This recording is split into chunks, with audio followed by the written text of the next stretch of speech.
biggest thing about the change in our tax system, what we're proposing for a change in a tax system, is that the only source of revenue for the state will be the retail sales tax. If what that does is it takes away power from government and gives it to the people. Because right now, Senator Williams gets the opportunity to tweak 240 different taxes, fees, and surcharges as he sees fit to take whatever he wants from us. And he has told the Americans for Tax Reform. He told Americans for Tax Reform that he will not sign the No New Tax Pledge because if he needs the money, he wants the flexibility to take it whatever way he wants. Well, in our tax system that we're proposing, I take that opportunity away from government. The only time they can raise that tax rate is if they come to the public and pass it through a popular vote. Let's talk about some of the other corners of the Four Corners platform. Okay. I know education is a huge issue for you, given your background. That's right. What separates you from your opponents on that issue? Well, the biggest thing that separates me is I've actually done it. With the scholarship program in Louisville that we put together. Isn't that essentially like a voucher program for low-income kids? Low-income kids leaving public school to go to private schools. And some of the private schools are religious, some aren't. It just depends on what the parent wants.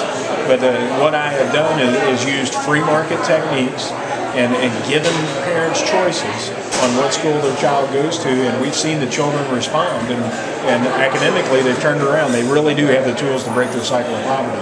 And none of my opponents have ever stepped up with their own time and their own money to try to change anything like this.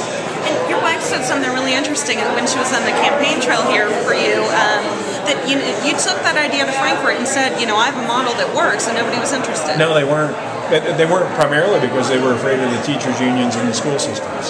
Because what I was talking to them about was public school choice, allowing parents to actually choose where their child goes to school. And the teachers' unions and the school systems are more interested in protecting their turf than allowing something like that to happen. How would you overcome those barriers if you're elected? Well, you have to do it by educating the public about what happens when you put these types of things in place. In Florida, 13 years ago, they were ranked 48th in the nation in education. And they put in 4 different school choice initiatives. This was Jeb Bush. He put in 4 different school choice initiatives and got parents more involved.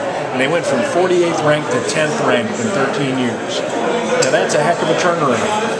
And really what he did was gave parents economic freedom, if you will, and giving them the ability to choose where their kids go to school. Well, at this point in the campaign, you're trailing Mr. Williams in some of the polls. Do you feel like your message is resonating with voters?